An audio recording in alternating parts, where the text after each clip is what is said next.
Hey everyone, welcome to Sidetrack Adventures. This is Steve. Today we're in southern Arizona on what's known as the Ghost Town Trail, and we're going to be looking for the town site where Courtland once stood. Now, Arizona Highways magazine named Courtland one of the best ghost towns in the state, and it was a pretty substantial town in the early 1900s, even having a movie theater and an auto dealership, but I'm not sure how much of it is left. But there's really only one way to find out, so let's head over and check out Courtland.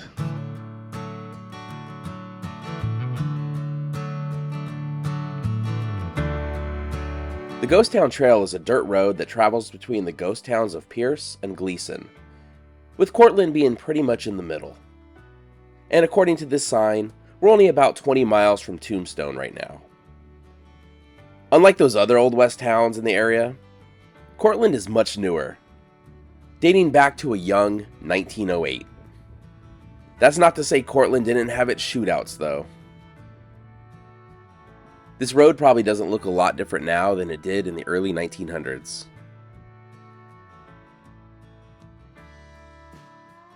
I guess Courtland isn't a complete ghost town now, as some of its citizens cross the road here.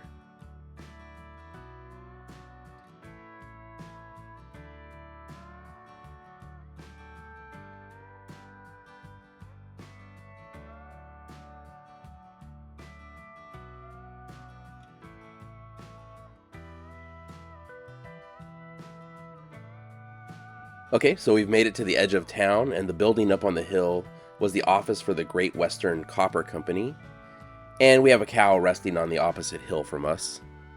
Hopefully none are in the building. You never know when you'll run into one of those man-eating cows out here.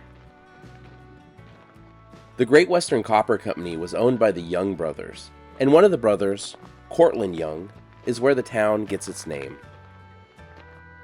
And I really have to look out for these thorns as I head up the hill. But Courtland was a mining town, and copper was what they were after out here. And that's also kind of what brought me out here today. Because since there's still copper out here, there's always a chance the town site could completely disappear.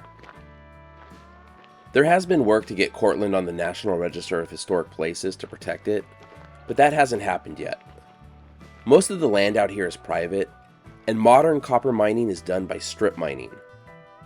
All it would take is the price of copper to go up enough to where it would be worthwhile for someone to buy up the land out here, and this area could become an open pit. There's no immediate danger of the town site disappearing as far as I know, but since I was in the area, I wasn't going to pass up a chance to stop. So let's take a look inside the Great Western Copper Company building. And at first I thought this was a pipe, but it looks like it's just a loose rod. I was kind of surprised at the lack of graffiti on the outside, but it looks like the inside isn't so lucky. It's interesting to see the different building styles out here. Some of the walls are pure concrete, while others are made out of rock. A lot of times what they would do was build a rock wall, then put concrete on top to make it smooth.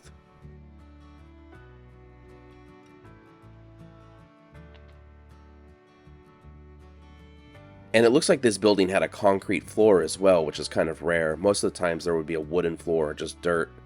But since this was the Copper Company offices, this could have been like a garage or where copper was stored. Here's some wood in the concrete with a few nails in it. It would have been interesting to know what this was for.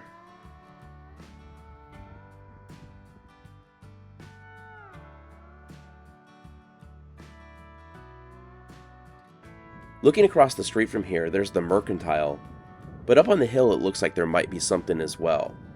I can't tell if it's natural or man-made, but luckily I have my drone, so let's get a closer look. There's something else pretty interesting up on that hill too. That brown spot where dirt is going down the hill, I believe that isn't from copper mining, but it's much, much older. Aside from copper, there's also turquoise in this area, and Native Americans would mine it going back at least 1,000 years. They had a vast trade network, and I've heard turquoise from here has been found in central Mexico, and in this area they found things such as colorful feathers from Central American birds. Now that we're getting a closer look at what I thought might be ruins, it looks natural, but it does look like there was some mining right behind it. The building we're heading to now was the Big Rock store.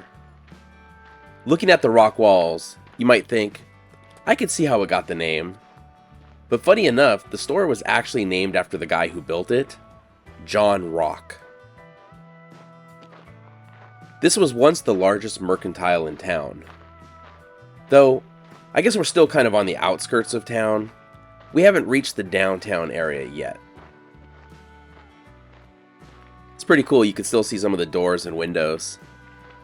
I haven't seen any historical photos of this building. I'm assuming this was the back of the building and the other side is the front, but I'm not 100% sure on that.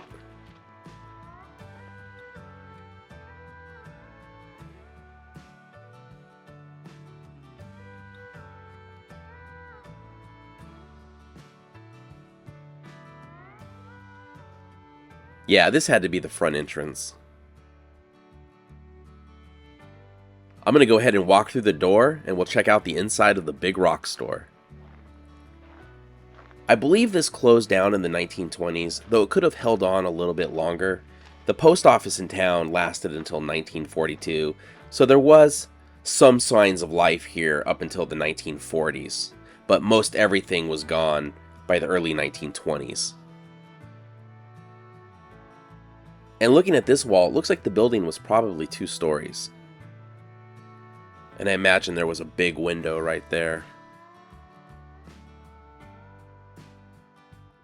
I think I mentioned earlier that they would use concrete to make the rock wall smooth, so this is probably more what the store would have looked like had we come here 100 years ago. Here are some power poles along the road. With this town coming up in the early 1900s, there was electricity and running water here. There are some more ruins down below us. I think I read online that this is where the power plant was. There's what looks like might have been a house on the hill above us. Most homes in the area would have been wood or tent, so very few homes still remain. Most of the buildings that are still here were businesses.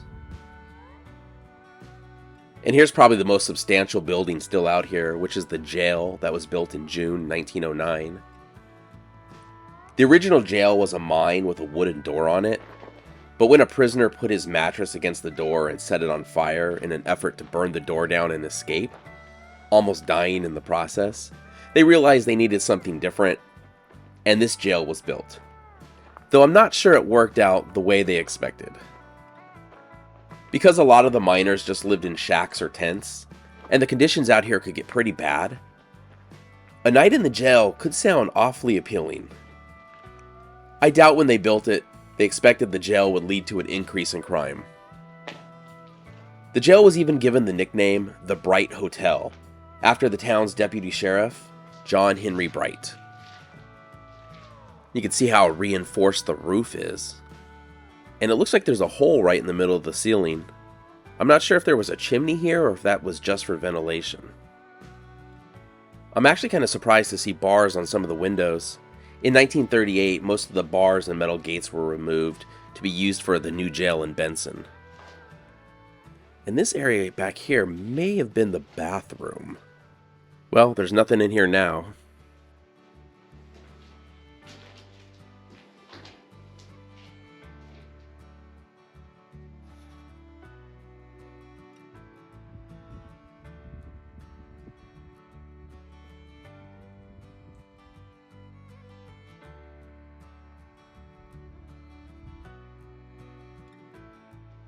We might as well take a look at the other cell as well. Looks like there's even more graffiti in here. But this jail was only in use until 1916, and Bright was the only deputy sheriff in the town's history. And we have another bathroom on this side. It looks like this one's more well lit. And the toilet hole is still visible. There's another hole in the ceiling on this side as well. And it looks like they just ripped whatever bars were here right out.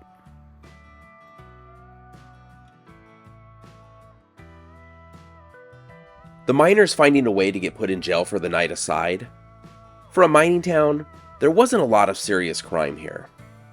There was only one murder in the town's history, and that was in 1913 when an 18-year-old waitress shot and killed her boyfriend. And she was even pardoned by the governor a few years later. It looks like at some point there was something halfway up the hill above the jail.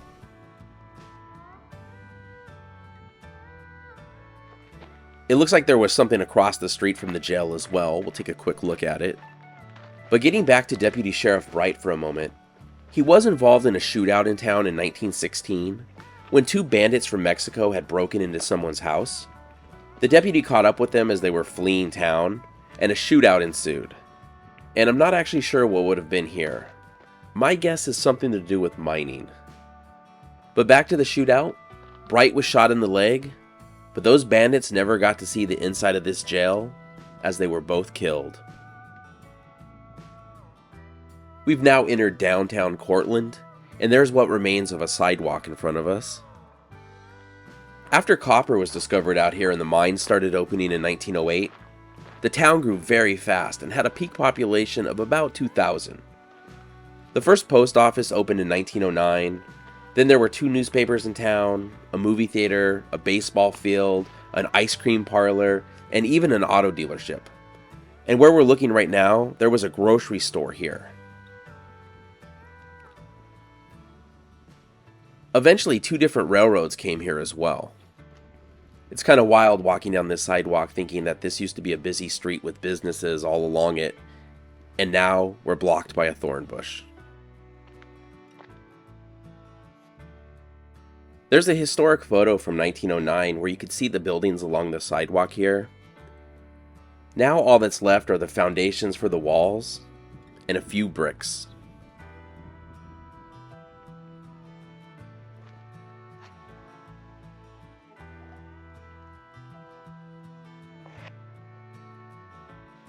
We might as well walk to the end of the block. The bust for the town came pretty quick, as the mines started closing in 1917 as they hit limestone 300 feet down and ran out of copper.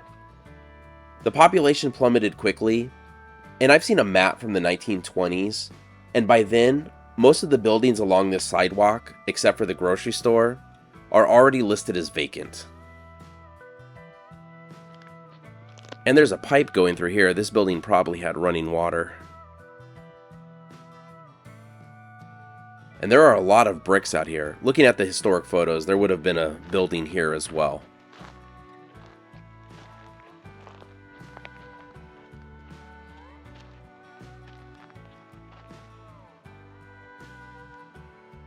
And I see something in the brush over here. I can't tell what it is. Let's get a closer look. It definitely looks like something modern. It's kind of reflecting at us. Now that I can see it better, it looks like it's a warning for an open mine. There must be an open pit over here. There is this here, but we'll come back to this. I want to check out this mine. And there is broken glass everywhere. This might have been where the town dump was, at least at one point. But yeah, we definitely got an open mine over here. You definitely have to be careful walking around out here because you don't want to walk into one of these that aren't fenced off.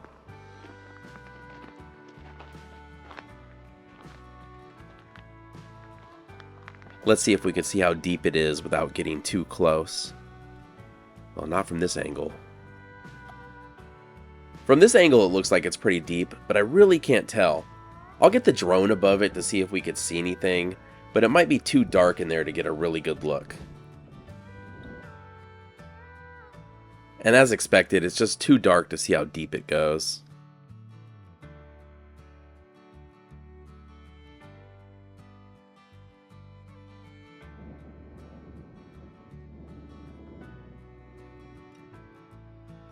And I said I'd come back to this thing. I don't think there's anything here, but we'll take a quick look.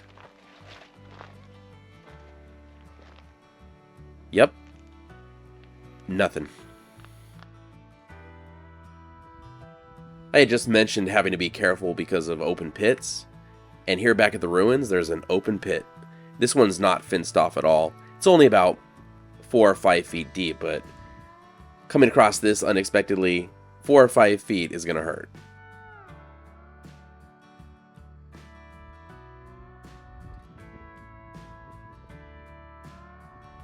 It looks like the ruins of one of the buildings has been turned into the Packrat Table. Let's take a look at this Packrat Table.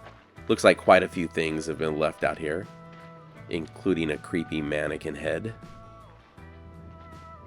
I know these things really freak some people out.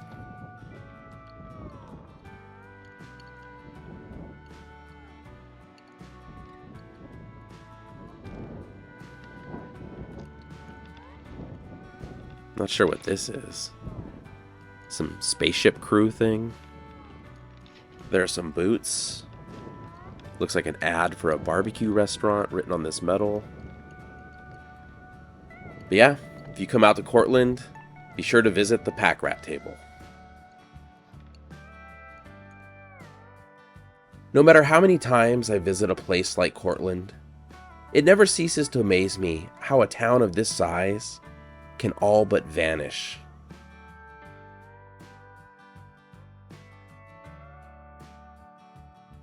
So that's our look at the ghost town of Courtland, Arizona. Thank you so much for watching. If you enjoyed the video, please give it a thumbs up, consider subscribing, and we'll see you next week.